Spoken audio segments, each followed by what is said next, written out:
Hello, this is going to be a continuation of my previous lecture on Jacobean drama.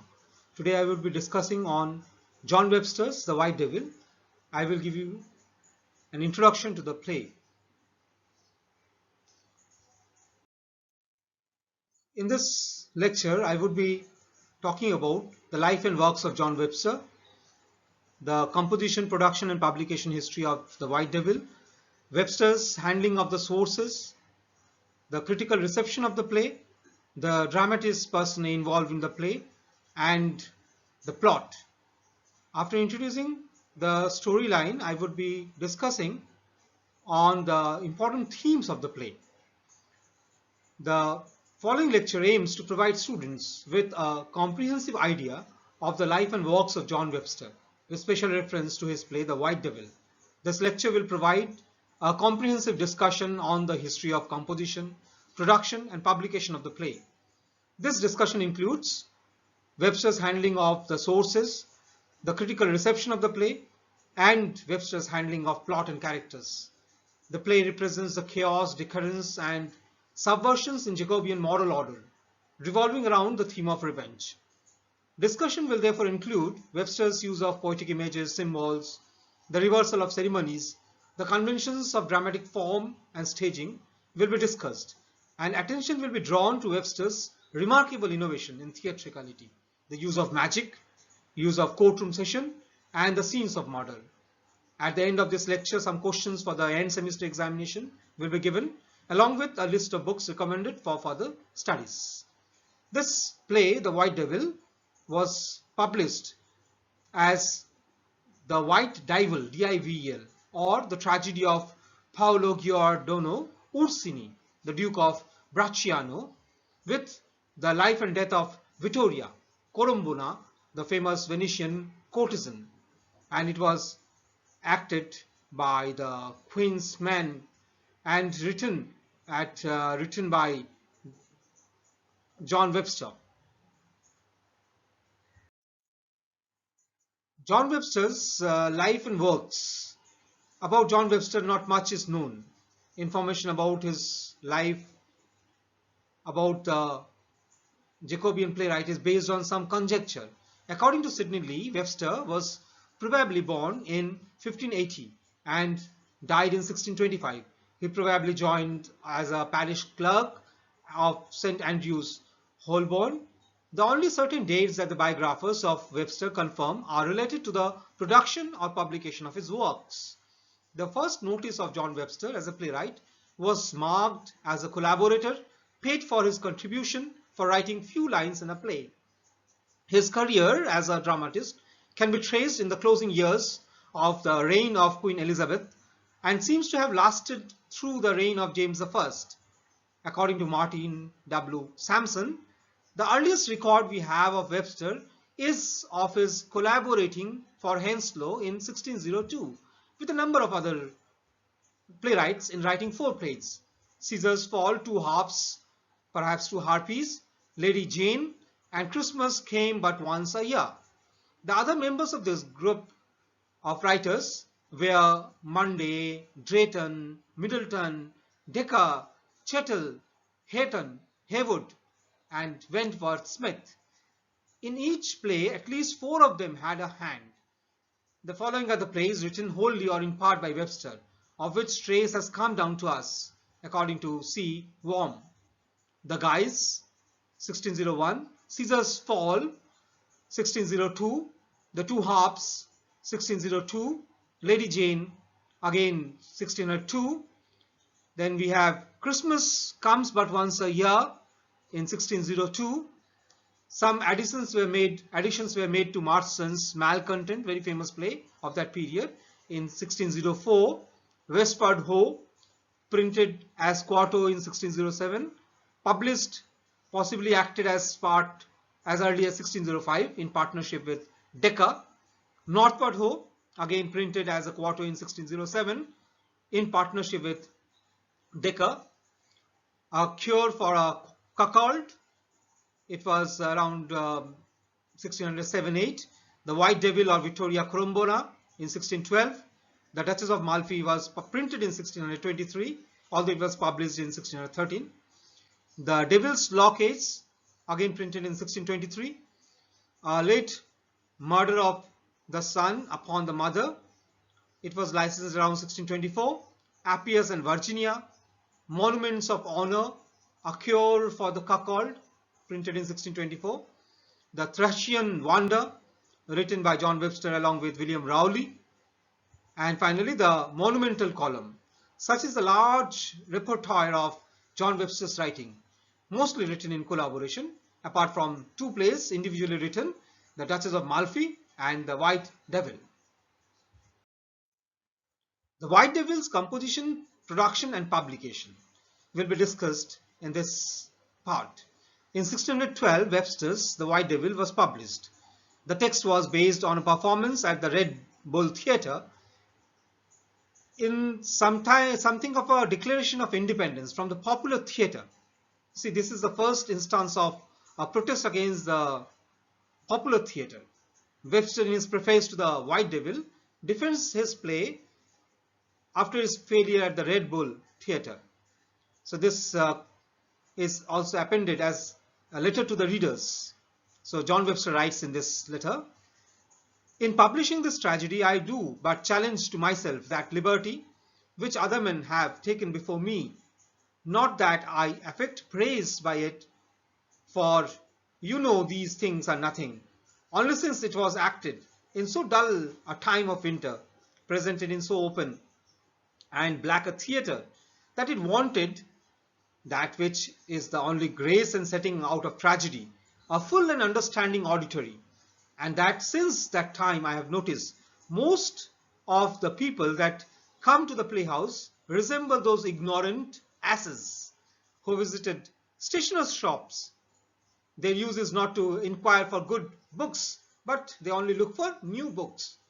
I present it to the general view with this confidence, and what I got, you poet, I will not fear the sneers of the malicious, nor be used for rapping mackerels. If it be objected, this is no true dramatic poem, I shall easily confess it, that you cannot say more against my trifles that I have said. Most sententious tragedy that ever was written." I quote again from Webster's writing, "The most sententious tragedy that ever was written, observing all the critical laws as height of style and gravity of person, enrich it with the sententious chorus, and as it were life and death in the passionate and weighty Nuntitus. Yet after all this divine rupture, O strong stomachs of harvesters," he quotes Horace, an allusion to their love of garlic, "the breath that comes from that uncapable multitude is able to poison it." Perhaps he is referring to the audience. "And ere it be acted, let the author resolve to fix to every scene." So he is writing that to this report, "I was a long time in finishing my tragedy, I confess. I do not write with goose quill, winged with two feathers." So he was accused of writing in a very slow manner. So from 1602 his dramatic career started, and this is already 1611 that he is composing his play. So much criticism was there against him that he is very slow. So he must answer. He writes, "I must answer them." That of Euripides to Alcibiades. He was a learned scholar and refers to what Euripides said to Alcestides, a tragic writer of that period. Alcibiades, objecting that Euripides had only in 3 days composed 3 verses, whereas himself has written 300 lines. So Euripides writes, "Thou tellest the truth," quoth he, "but here is the difference. Thine shall only be read for 3 days, whereas mine shall continue 3 ages." And this is almost prophetic, because we still now read the plays of Euripides, although the plays of Alcibiades lost. Detraction, Webster writes, is a sworn friend to ignorance. For mine own part, I have ever truly cherished my good opinion of other men's worthy labours, especially of that full and heightened style of Master Chapman. This comment is also very important because This first comment by a playwright on the contemporary playwrights. So he's admiring the style of Master Chapman, the labored and understanding works of Master Johnson, Ben Jonson, and no less worthy composers of the both worthily excellent masters, Master Beaumont and Master Fletcher.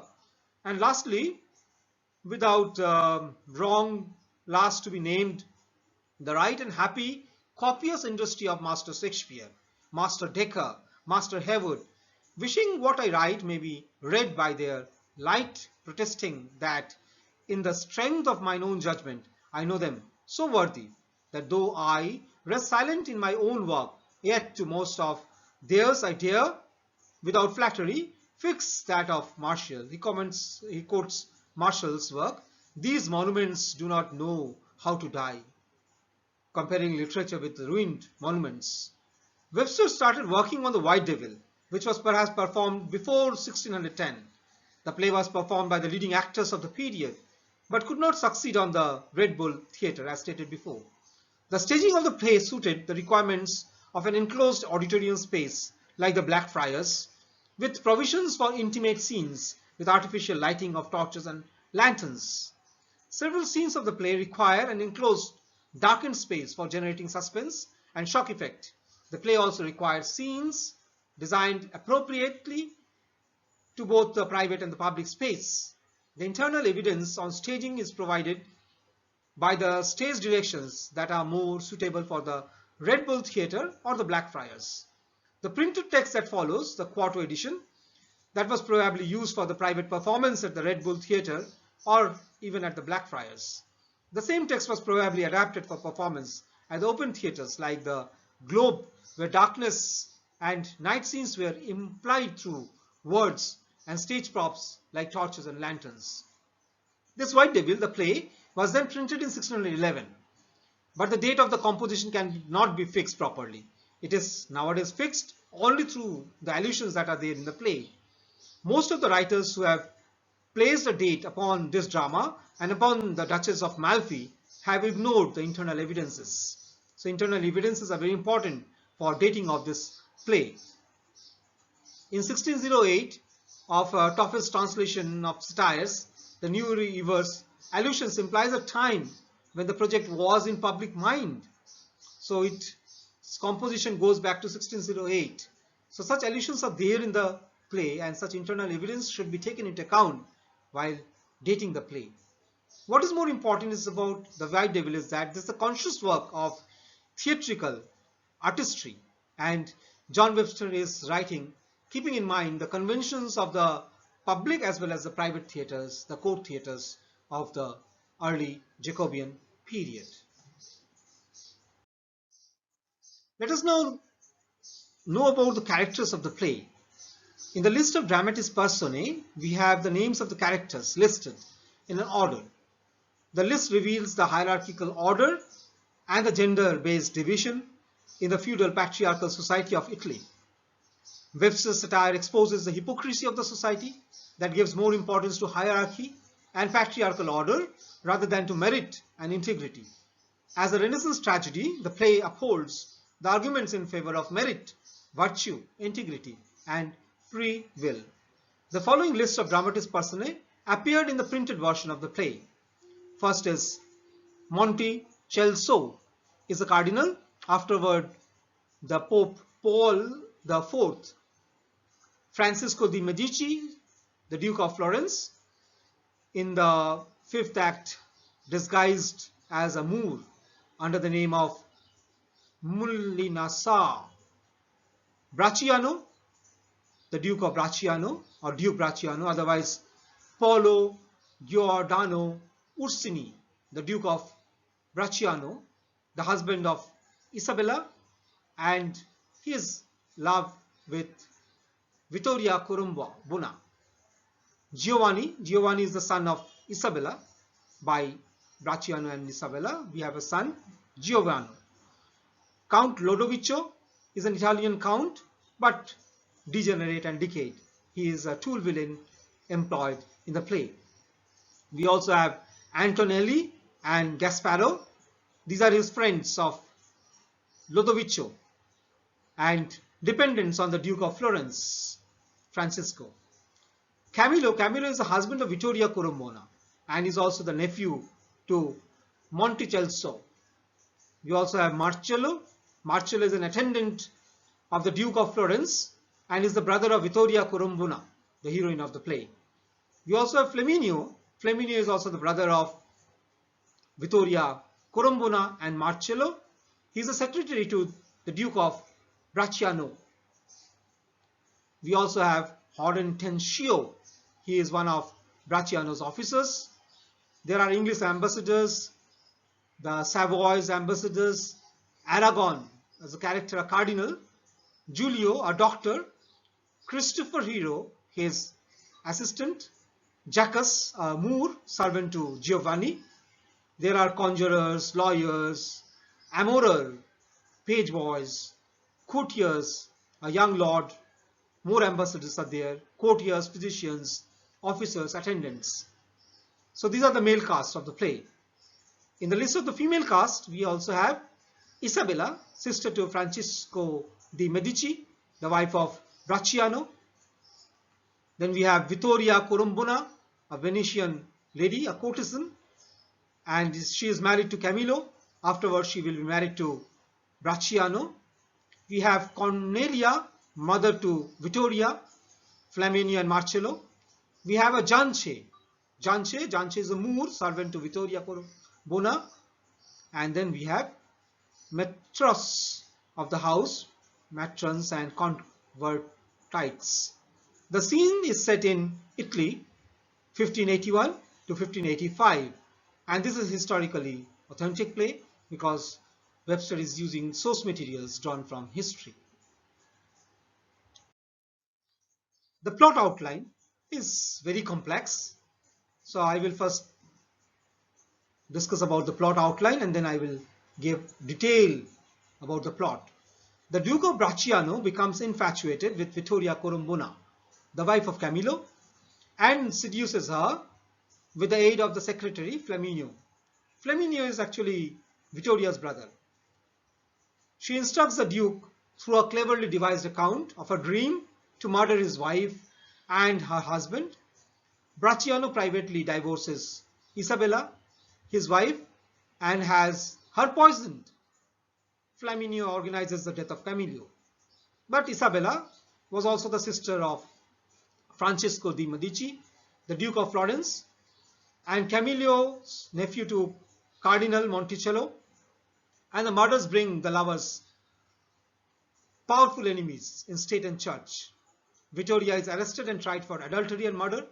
The trial is a travesty of justice, as her judges Monticello and Francisco can make no real case against her, but they have her imprisoned in a house against her, and they have her imprisoned in the house of convertites, thus publicly branding her as a whore. Francisco decides to pursue his revenge in private and summons Lodovico, a notorious murderer, to assist him. He then skillfully contrives to get Vittoria abducted from prison by Bracciano, who takes her to his palace at Padua and marries her. Francisco follows them disguised as a Moor, Mulinasar. During this tournament to celebrate the wedding, Francisco and his henchmen poison Bracciano's helmet and subsequently strangle him. Flaminio, enraged at failing to gain preferment by the marriage, first kills his brother Marcello, then persuades Vittoria to join him in a suicide pact. She shoots him and tramples on his body, only to discover he has tricked her. Remember, the pistols were not loaded to test her strength of purpose. The two are trapped by Lodovico. He puts them to a lingering death before he himself is slain by command of Bracciano's young hire. John Webster alters the historical source material somewhat. For the name changes between the historical person and the play's fictional characters are often there in the play. The play opens with Lodovico being banished from Rome for the crime of piracy. He is secretly in love with Isabella de Medici, the wife of Paolo Giordano Orsini, the Duke of Bracciano. When the Duke meets the beautiful Vittoria Corombona, In the original historical account, it is Accoramboni. This Vittoria Corombona and the Duke fall in love. He is still married to Isabella and has one son, Giovanni. Vittoria's brother, Flaminio, is a servant to the Duke and introduces him to Vittoria, who is already married to Camillo, the nephew of Cardinal Monticelso.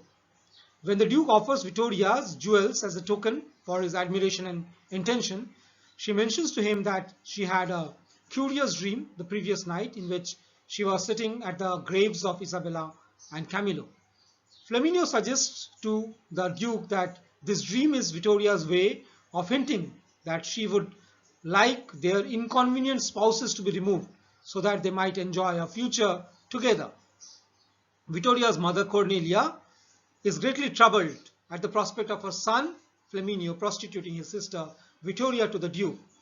Soon after meeting Vittoria, Bracciano leaves Isabella, which displeases her brother, and Francisco de' Medici, the Duke of Florence, plans to take revenge. Unlike the historical account in which Isabella was promiscuous, Webster's Isabella is a true and faithful wife. Through the convention of the dumb show, the audience witnesses a horrific fate befall Isabella and Camillo. One evening, before retiring to bed, Isabella kisses a portrait of her estranged husband goodnight, unaware that the portrait has been laced with poison. Isabella's kiss proves fatal. Meanwhile, Camillo is also seen competing in a vaulting match with Flaminio. At the moment that Flaminio attempts to vault the horse, Flaminio snaps Camillo's neck. Camillo dies. When Isabella's brother Francisco and Camillo's uncle Cardinal Monticelso learn of their respective loved ones' suspicious and untimely death, they are outraged and they swear vengeance upon both Bracciano and Vittoria Corombona. Vittoria is arrested and tried through an inquisition for adultery and murder. Cardinal Monticelso himself serves as a Grand Inquisitor and sentences her to confinement in a nunnery. Bracciano rescues her when Lodovico sneaks back into the country and learns that his beloved Isabella is dead. Presumably at the hand of Bracciano, Lodovico joins Francisco de' Medici and Cardinal Monticelso in seeking revenge.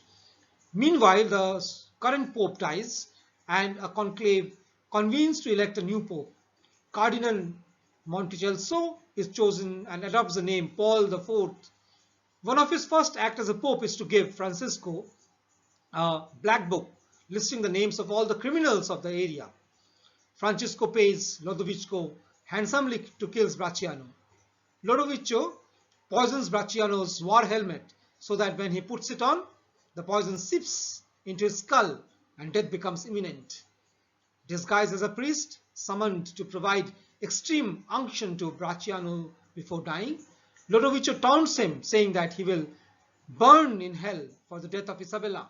Meanwhile, Flaminio believes that he can gain political favor if he kills Vittoria. So he concocts a triple murder suicide pact to shoot and kill himself, Vittoria and her handmaiden Janche. Vittoria agrees to shoot Flaminio but discovers he is not dead because he has loaded the gun with one blank bullet. Two real bullets remain loaded for her and Janche. Amid this confusion, Lodovico enters unexpectedly and stabs Vittoria and Flaminio to death. The play finally ends or concludes with the young Giovanni, the son of Isabella and Bracciano, Giovanni, the new rightful Duke of Bracciano. He enters to re-establish order and calling for Lodovico's execution as just retribution. This is therefore a complex plot full of spices, full of poison. The ending of the play, of course, is very interesting. At the end of The White Devil, we find that more daring things happen. Flaminio himself mimics a conventional theatrical death as yet another trial of Vittoria's trustworthiness. He proposes a suicide pact, cheerfully agrees to be the first to be shot, frames a death speech full of contempt for the world and the grave, becomes a violent and welcomes a kind of violent end for himself, and says, for one from oneself steals ourselves to fast, the pain once apprehended is quite past. So killed, he luxuriates in bizarre rhetoric and closely parodies Webster's own metaphorical style. He says, my liver parboiled like Scotch holy bread. There is a plumber laying pipes in my guts, it scalds. When Vittoria refuses to follow suit, he leaps to his feet, revealing it was all a nasty trick. Had she killed herself, he would presumably have claimed the treasure of Bracciano and bequeathed her. His last thought previously were of her new won bounty. Within moments, brother and sister are trussed up as Lodovico and Gasparo put them to a hideous, protracted death in earnest. Webster has set himself in a formidable challenge to find an apt and convincing tone to distinguish bravery from bravado. Lodovico taunts them in the hope that they will rail and demean themselves. But Flaminio is not to be provoked. And then we find that the enemies strike, they assume wry indifference. Vittoria says, it was a manly blow. The next thou givest murder some sucking infant, and then thou wilt be famous. Flaminio says, oh, what blade is it? A Toledo or an English fox?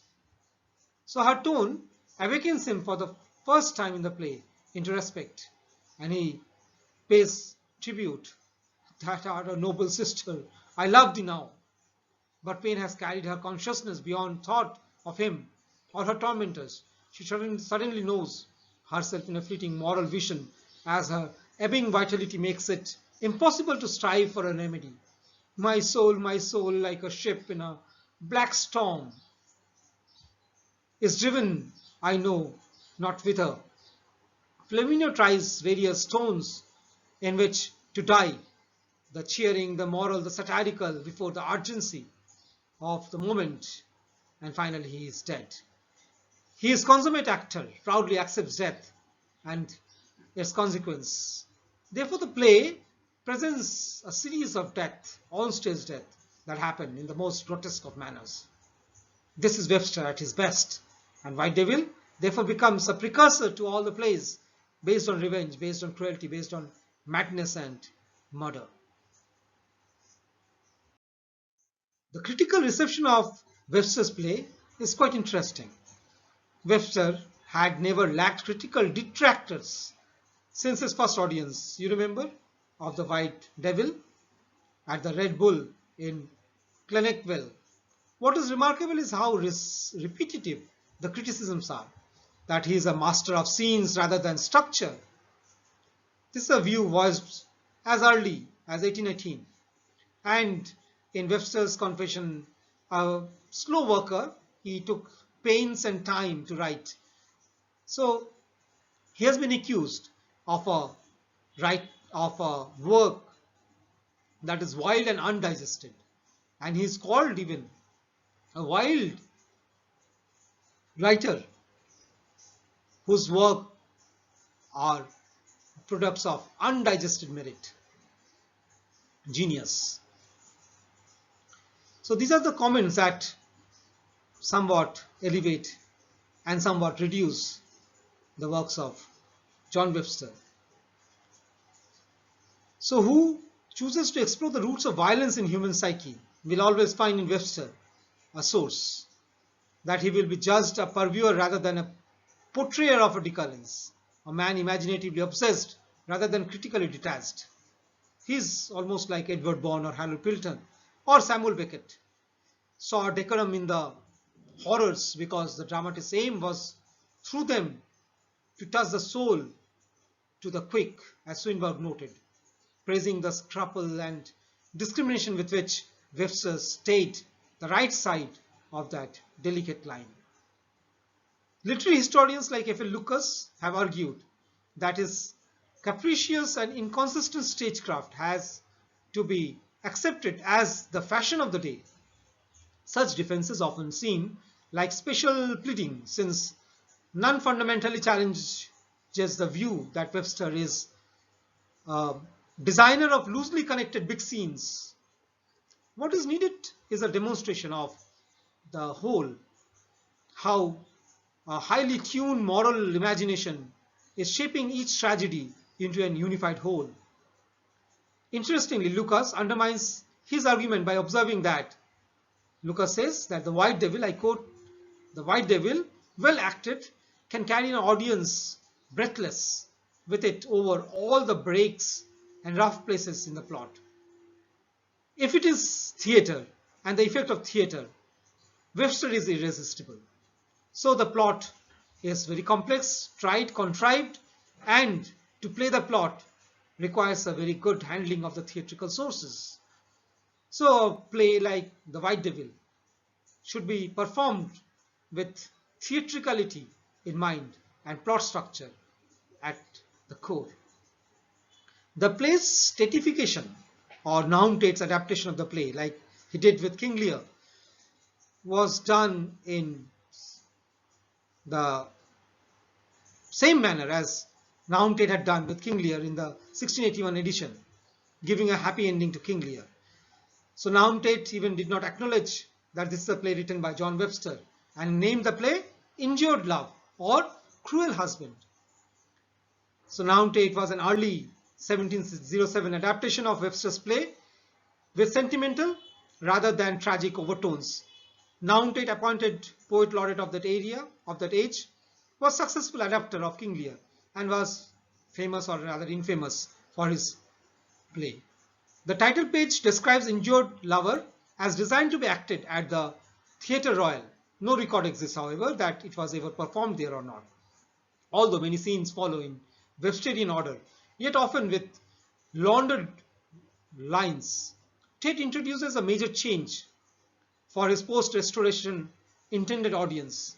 Vittoria, though high-spirited and attracted to Bracciano, remains faithful to Camillo, and as seen below, we will see how she tells Bracciano not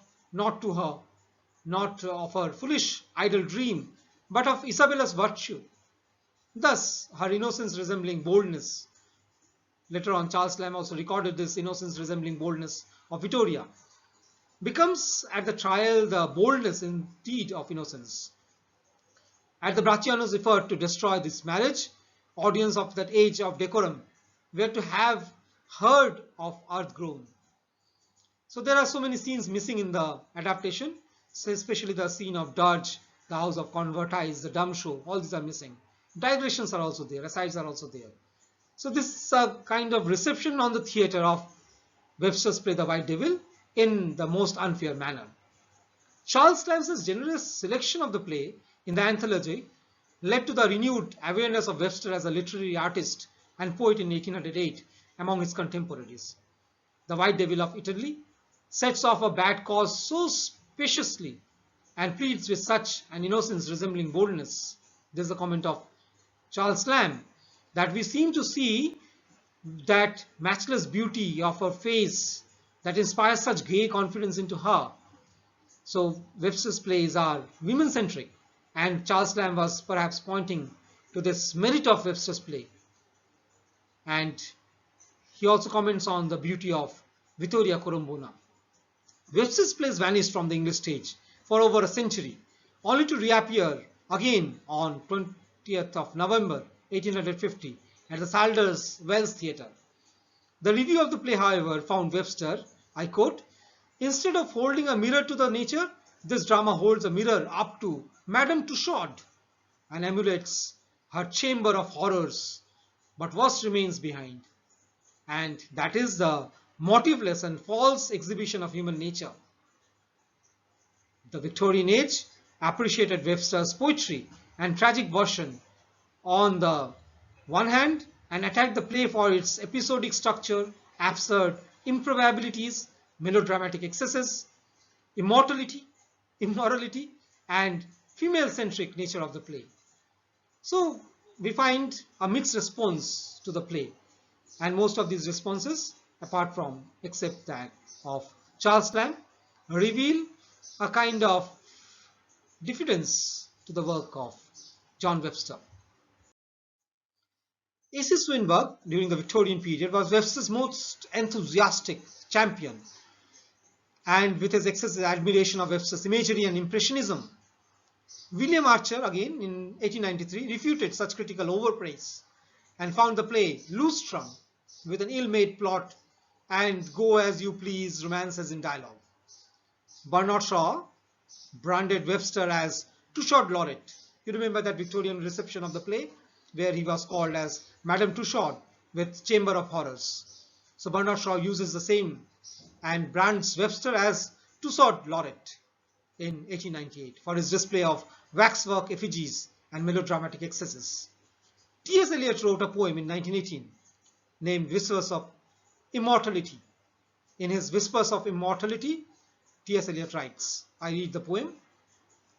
Webster was much possessed by death, and saw the skull beneath the skin, and breastless creatures underground leaned backward with a lipless grin. Daffodil bulbs instead of balls stared from the sockets of the eyes. He knew that thought clings round dead limbs, tightening its lust and luxuries. However, Eliot would later criticize Lamb's appreciation of Webster and for beginning a near-fatal dichotomy between drama and poetry. John Webster, somewhat like his Victoria or Duchess, is seen going into wilderness without any friendly clue as his guide.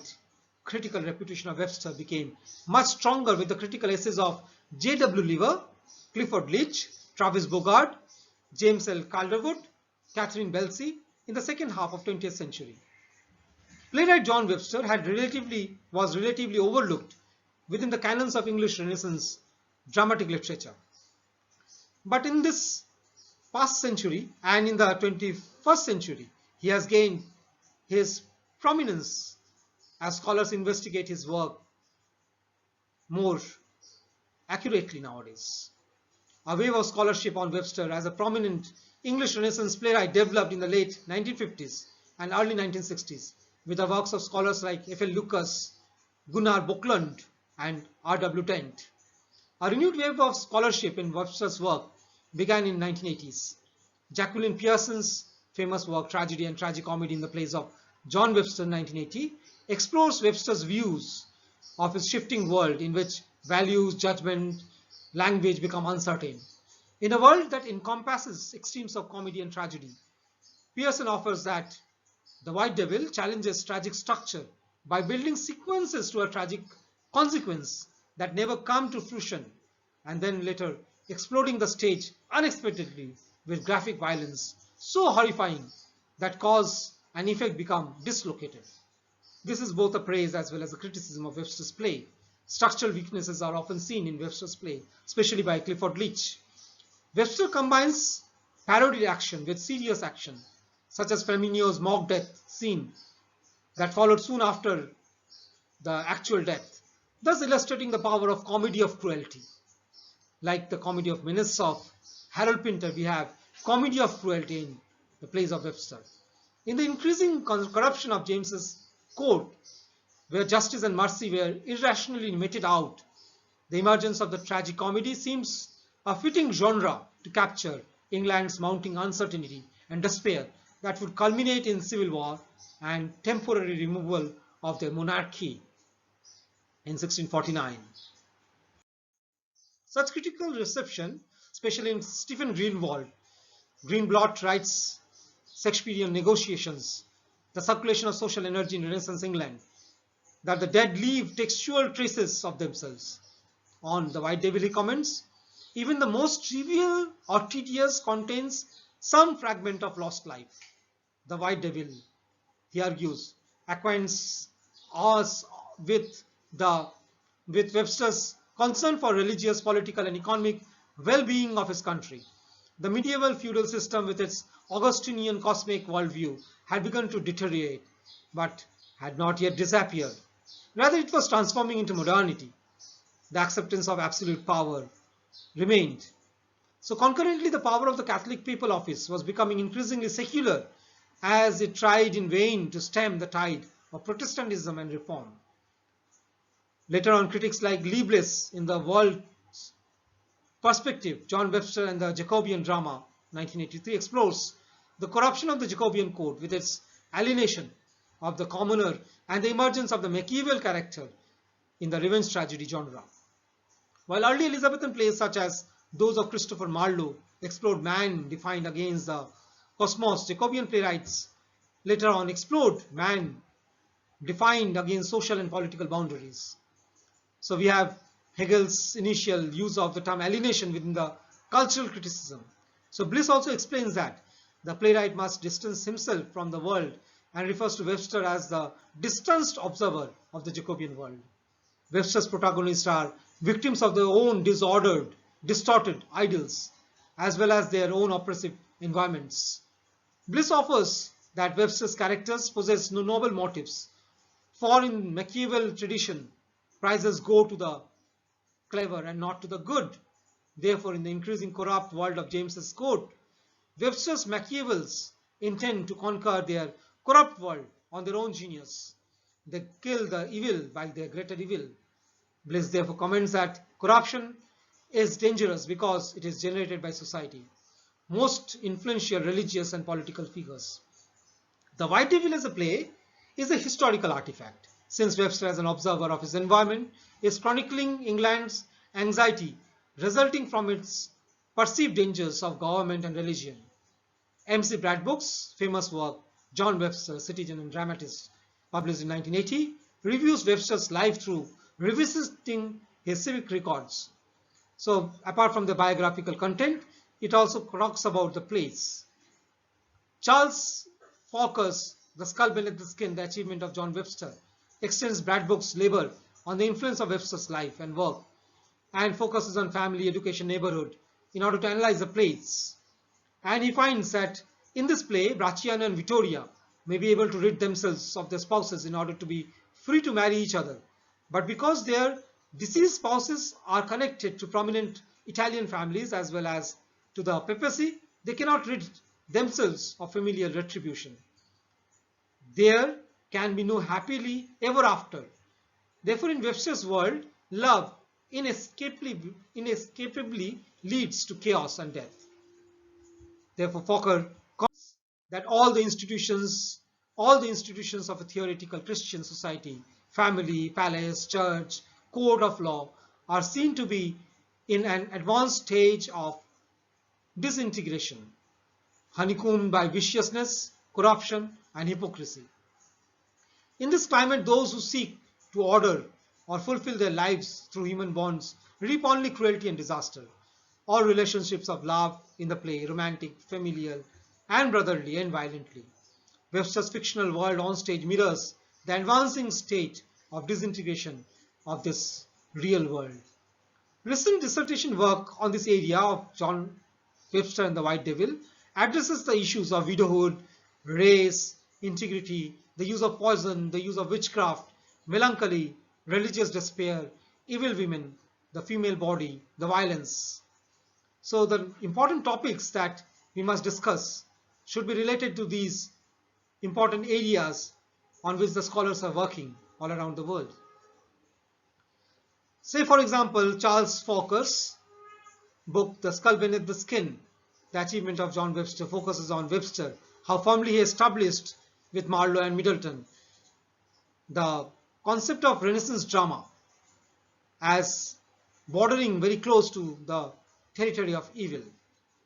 Webster published his first independently written play titled The White Devil way back in 1612, and almost 400 years are over, and we find the play relevant even today.